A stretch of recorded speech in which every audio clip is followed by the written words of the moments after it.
Assalamualaikum warahmatullahi wabarakatuh. Ketemu lagi dalam podcast Cukup Pedas, podcastnya Palfres Official. Dan kalian juga bisa menyaksikan podcast ini di Spotify dengan nama Cukup Pedas.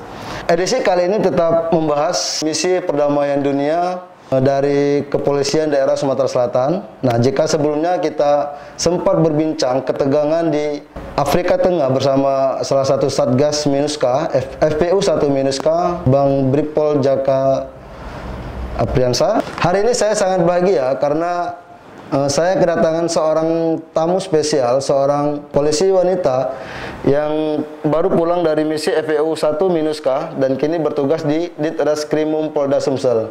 Bribtu Lipna Sabrina. Bribtu Lipna Sabrina, apa kabar Mbak? Siap, baik. Tongan aye? Ya, Tate. Iya, tongan aye itu apa Mbak? Tongan aye itu kalau bahasa Afrikanya itu kan itu bahasa lokal Afrika.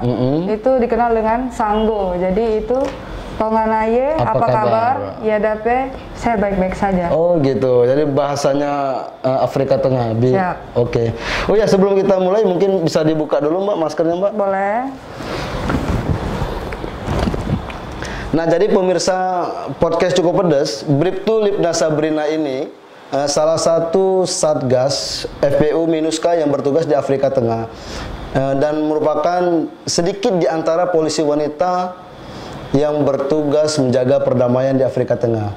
Nah, Mbak, boleh diceritain Mbak, bagaimana sih waktu Mbak memiliki niat untuk ikut berpartisipasi dalam menjaga perdamaian dunia, Mbak? Siap. Jadi saya tuh sering nonton film luar negeri yang action dan juga ada tentang humanisnya. Jadi di situ ada orang Afrika dan saya lihat, jadi saya kayak rasa pengen daftar PBB. Daftar PBB itu kan misi perdamaian dunia dan pasti humanis itu pasti ada. Dia kerjasama dengan banyak pihak kayak human rights, kayak UNICEF, semuanya itu. Jadi pas saya daftar itu kebetulan harusnya 5 tahun dinas. Nah, mungkin itu rezeki saya. Pas saya 3 tahun dinas itu ada TR, surat telegram kalau menyatakan bahwa ada penerimaan untuk PBB. Ya udah daftar dan alhamdulillah masuk, ngelewatin banyak tes. Itu kan ada 3 tes, AAV, PDV, COE. Jadi AAV itu kesepakatan awal, terus PDV itu juga pre-deployment visit, terus COE itu contingent on equipment yang barang-barang kita itu semuanya menguji kelayakan Indonesia layak atau tidak untuk berangkat. Dan Indonesia layak berangkat di misi Minuska, Sentral Afrika, Republik Afrika Tengah. Nah, seperti kita ketahui kan Afrika Tengah ini kan memiliki konflik yang cukup tinggi juga, Mbak. Kemarin saya berbincang sama Bang Jaka dan memang konflik internal di sana pun sangat tinggi dan mereka juga menggunakan mesin-mesin senjata kayak gitu Mbak. Nah, kenapa kok Mbak kan seorang wanita Mbak? Seorang wanita, apa sih yang terpikirkan oleh Mbak waktu bertugas mendaftarkan diri untuk menjaga perdamaian di Afrika Tengah itu? Ya, saya menyukai tantangan. Saya menyukai tantangan dan menurut saya antara lelaki dan wanita dalam misi perdamaian dunia itu nggak ada bedanya, semuanya itu gender equality, semuanya sama. Jadi juga kita dinas di sana itu nggak ada perbedaan Mas, antara laki-laki dan perempuan semuanya sama. Pada saat pembangunan kita pembangunan, pada saat patroli kita patroli, pada saat bawa senjata kita bawa senjata. Karena semuanya itu sama, gender equality. Oh, jadi nggak ada perbedaan antara polisi ini sama laki-laki sama wanita, nggak ada perbedaan? Siap, memang kita tidak ada perbedaan antara laki-laki dan wanita. Nah, tugas Mbak di sana apa Mbak? Tugas saya di sana sebagai pasukan taktis dan itu patroli. Oh, patroli juga? Siap. Jadi patroli ke 2 daerah, 2 distrik. Namanya itu Arong di Sumong 3 dan Arong di Sumong 5. Dan ada tambahan lagi, kemarin kita jaga campnya Maroko yang baru datang. Camp transitnya Maroko. Jadi saya patroli itu untuk mendekatkan diri ke anak-anak karena kita ada tugas yang namanya protection of civilian. Protection of Civilian Special for Women and Children. Apa Jadi itu, Mbak? kita melindungi warga-warga sipil, terutama untuk anak-anak dan wanita. Oh gitu. Ada pengalaman menarik nggak nih? Mungkin ketika kita patroli, kemudian dikepung oleh kelompok bersenjata di sana? Kalau itu ada. Nah, seperti apa itu? Pada saat saya berpatroli, sebelumnya itu sudah ada tragedi pada tanggal 24 Desember. Itu ada tetua AMGRUP yang meninggal dunia karena tertembak. Jadi saya berpatroli itu tanggal 24 Desember jam 2 siang. Jam 2 siang waktu Bangwi itu saya melewati pasar Pekaseng. Pasar Pekaseng itu benar-benar sudah sepi, tinggal plastik-plastik. Yang sebelumnya itu pasar teramai. Ramai orang sampai kita itu padat jalur padat itu susah lewat pada saat jam 2 itu harusnya.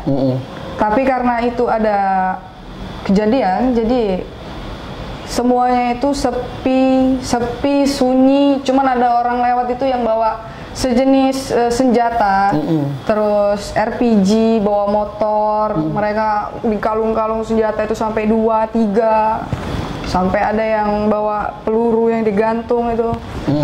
Terus ya kita tetap jalan. Kita berpatroli dan saya standby sampai jam 5 habis sholat asar itu kita ada suara tembakan dan suara tembakan itu rentetan. Kayak senapan mesin itu Mbak ya? Ya, berarti itu sudah mulai kontak senjata dari daerah sana. Dan mulai maghrib itu langit mulai merah, semuanya gelap, cuman ada lampu penerangan itu nggak ada. Biasanya ada lampu penerangan karena itu lagi kontak senjata, semuanya dimatikan. Karena mencekam tadi ya? Ya, Suasana situasi memang mencekam. Ya, dak-dikduk juga. Kita harus jalani dan fokus, jangan panik. Jadi memang benar-benar harus fokus biar semuanya bisa teratasi. Jadi habis sholat maghrib saya sama tim saya itu dapat perintah untuk masuk ke daerah kontak senjata dengan langit yang masih merah dan bunyi senjata yang masih ada. Langit merah itu apa? Kebakaran? Itu langit merah itu jadi mereka ledakan-ledakan kayak gitu? Ada ledakan dari granat, dari RPG, dan itu dari daerah kiri ke kanan, kanan ke kiri semuanya. Artinya kalau aku bayangin itu cukup mencekam juga ya Mbak ya, karena biasanya kalau menjelang maghrib itu kan suasana kan gelapnya ya gelap biasa kan. Nah, ini berwarna merah langitnya. Langit pun berwarna merah. Nah, kemudian waktu patroli itu seperti apa tuh Mbak? Waktu itu? Patroli ya kita patroli dengan EPU lain. Cuman kita EPU yang masuk duluan itu EPU Mesir kemarin. Pada saat kontak itu EPU Mesir dulu, baru EPU Indonesia. Tapi mereka pada saat maghrib, azan maghrib, mereka berhenti. Karena arm grupnya itu semuanya dari Muslim. Jadi mereka berhenti, terus setelah maghrib itu lanjut lagi. Lanjut lagi perang? Ya, kita juga ada kesempatan untuk sholat kan. Tapi memang harus disempatkan untuk sholat, biar semuanya lancar. Oh, jadi tetap meskipun mencekam, kita tetap melaksanakan patroli itu?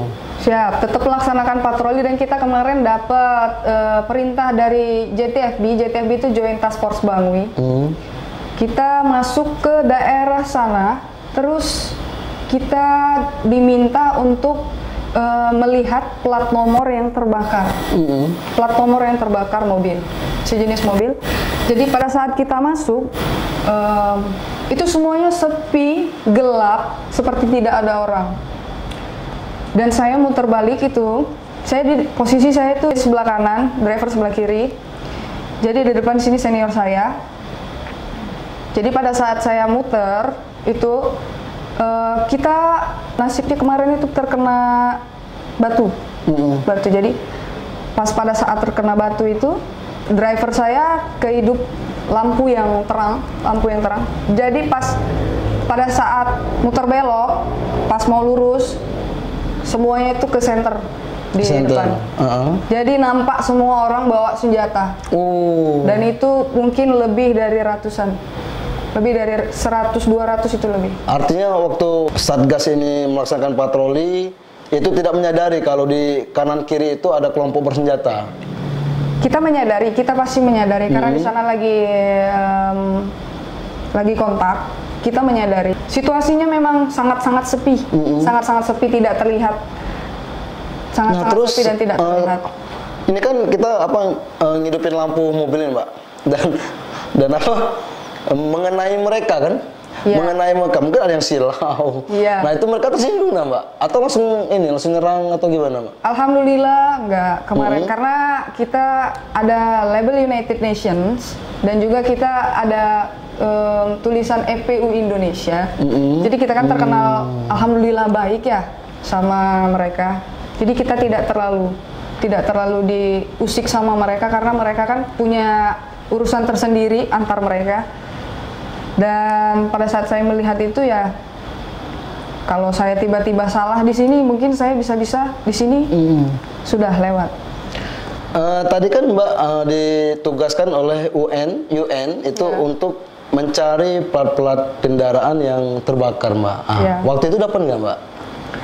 Jadi pada saat kita di dalam distrik kontak senjata itu, memang kita menemukan satu mobil.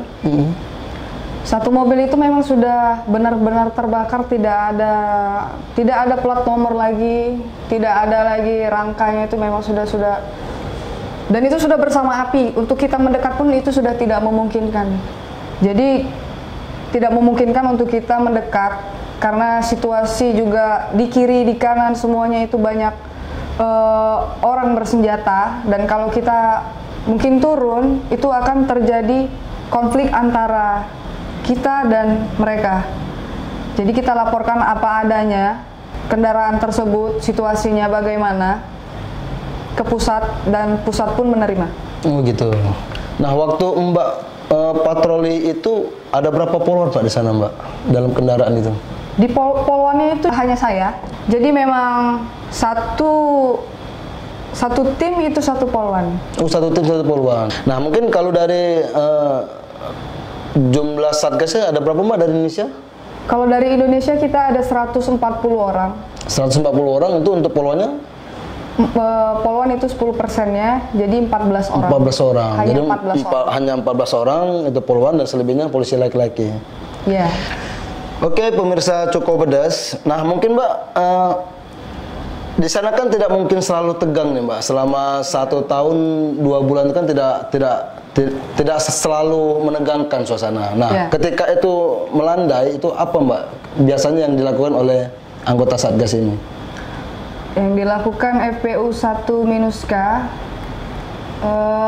sebelum COVID ya. Sebelum COVID itu kita ada farewell party. Jadi farewell party itu diadakan dan kita mengundang negara lain untuk datang ke camp kita, melihat dan kita menampilkan kebudayaan Indonesia. Waktu itu kita menampilkan tari Bali dan tari Saman, dan kebetulan saya yang menari Saman. Artinya kita ada misi kebudayaan juga di sana ya, Mbak ya. Nah mungkin setelah itu ada nggak, Mbak, mungkin kegiatan-kegiatan lain, mungkin membangun apa kayak gitu, Mbak? Tentu ada, karena kita EPU 1-K dari lahan kosong, benar-benar lahan kosong itu sekarang sudah jadi camp yang banyak fasilitas. Dari tempat tinggal, terus kitchen, masjid, dan tempat religi-religi lainnya, terus tempat olahraga, itu semuanya sudah ada. Lengkap di sana, Mbak? Semua sudah lengkap. Untuk sholat, untuk orang beribadah lain itu ada juga? Beribadahnya itu kita ada gereja, masjid, pura, sama vihara. Oh gitu. Nah kalau tugas poluan ini apa, Mbak, sewaktu pembangunan?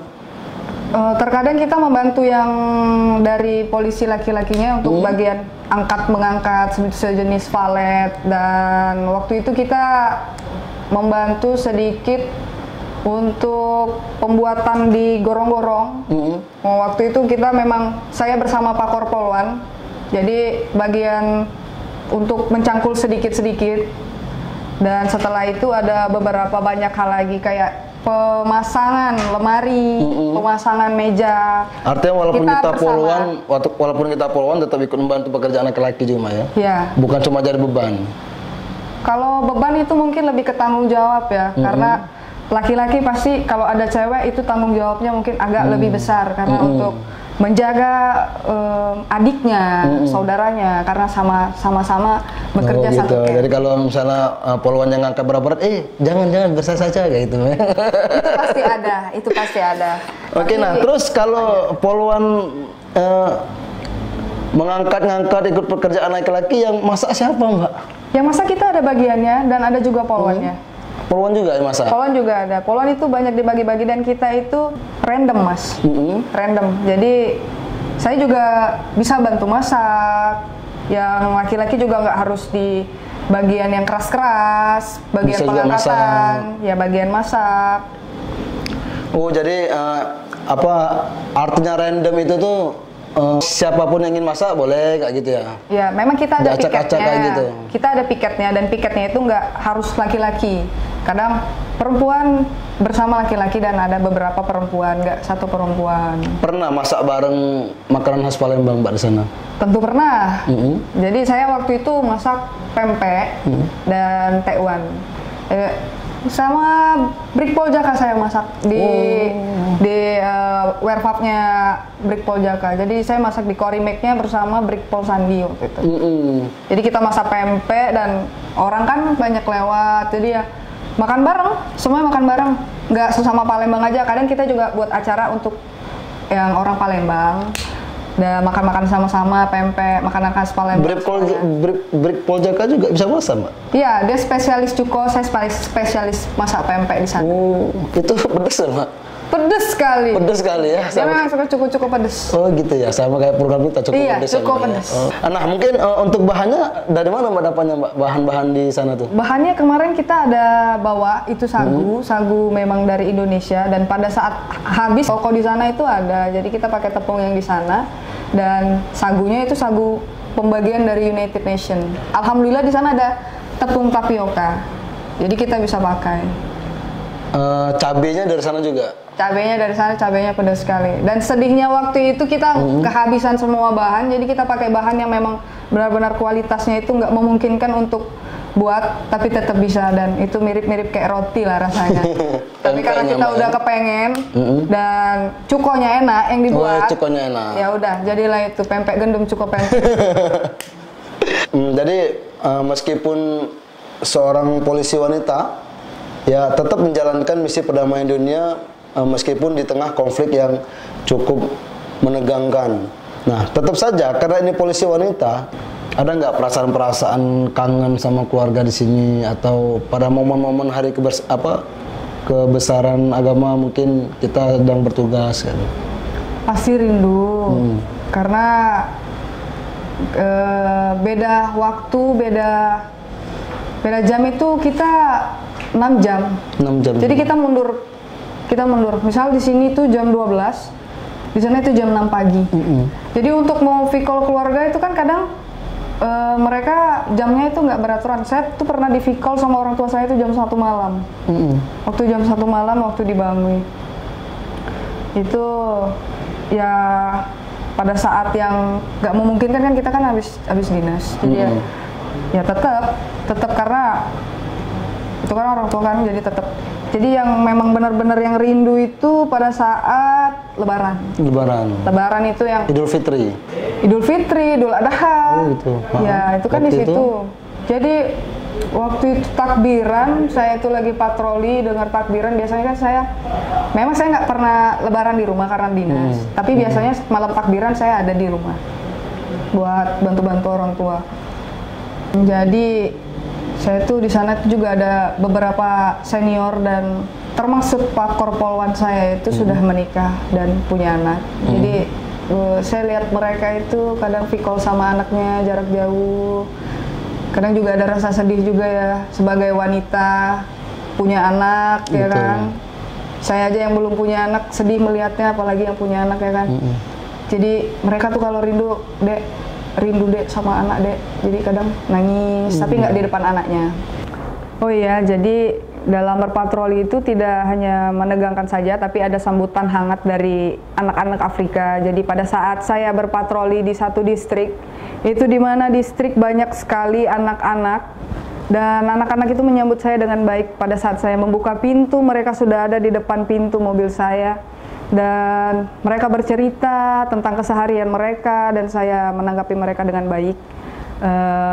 Kemudian saya bercerita juga dengan beberapa ibu-ibu yang sedang mencuci di sana dan beberapa anak bayi yang masih kecil, lucu, itu benar-benar menggemaskan di sana. Pada saat saya pulang pun berpatroli, mereka mengantarkan saya dari lorong mereka ke depan lorong tersebut yang jaraknya itu mungkin 500 meter. Mereka berlari sambil menyebut nama saya, Litna, lari dan mengantar saya sampai ke depan.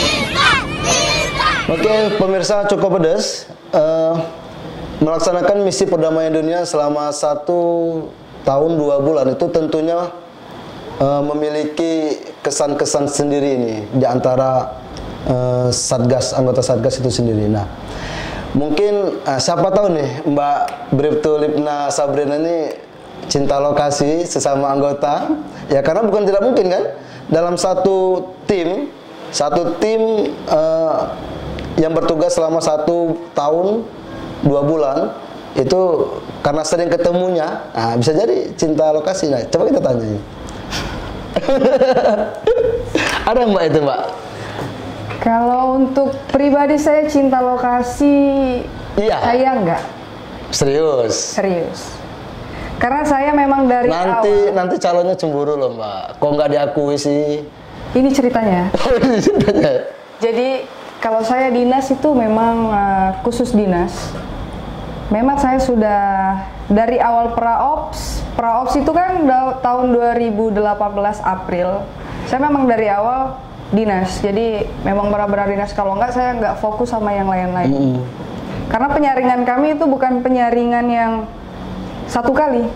Kami itu penyaringan yang berkali-kali dari 215 orang jadi 140 orang. Dan itu dari 22 polwan jadi 14 polwan. 14 polwan. Ya. Tapi alhamdulillah polwan yang tidak masuk ke misi EPU 1 Minuska itu masuk di EPU 11 UNAMID. Gitu. Ya, itu di mana itu, Mbak? Darfur, Sudan. Itu di Sudan. Siap. Oh. Jadi kami bersama EPU 11 UNAMID itu menjadi sama-sama EPU 1 polwan pertama. Artinya memang nggak ada cinta lokasi Mbak ya? Kalau saya pribadi tidak ada, karena saya di sana memang sudah niatnya untuk dinas. Dan kita juga ada aturan tidak memperbolehkan sesama anggota UN untuk menjalin hubungan. Gitu. Memang kita juga dari komandan kontingen dan memang aturan dari United Nations itu tidak ada sesama anggota untuk menjalin hubungan. Jadi kalau memang mau menjalin hubungan setelah selesai misi. Setelah selesai misi, mau nikah, mau pacaran, itu diperbolehkan. Tapi kalau di misi, kita tugasnya memang untuk dinas. Karena di sana kan posisi jauh. Posisinya jauh dan memang kita bertemu terus setiap hari. Tapi kan kita ada aturan dan kita harus ikuti aturan tersebut. Setelah selesai misi ini ada yang datang ke rumah Mbak? Insya Allah ada. Alhamdulillah. Itu dari Satgas juga? Mungkin nunggu undangan aja. Serius ini bukan dari Satgas? Kayaknya tunggu undangan aja. Biar lebih jelas nanti. Ya pemirsa Cukup Pedas, rupanya Mbak Lipna ini masih silent. Tidak mengungkapkan siapa yang akan mendampinginya. Tapi benar Mbak dari Satgas Mbak ya? Kayaknya undangan aja. Kayaknya undangan lebih enak tertera. Jadi setelah selesai misi ada yang datang ke rumah. Insya Allah. Oh dari Satgas ya Mbak ya? Undangan aja. Oke pemirsa, setelah saya memancing-mancing ternyata tidak bisa terpancing. Ya katanya menunggu undangan. Baiklah, pemirsa Cukup Pedas, demikianlah podcast kita edisi kali ini. Terima kasih banyak Mbak Bribtu Lipna Sabrina sudah memberikan informasi kepada kita terkait kegiatan kehidupan di menjaga perdamaian di Afrika Tengah. Baik, pemirsa Cukup Pedas, jangan lupa Saksikan podcast Cukup Pedas di YouTube Palpres Official dan Spotify Cukup Pedas. Wassalamualaikum warahmatullahi wabarakatuh. Waalaikumsalam.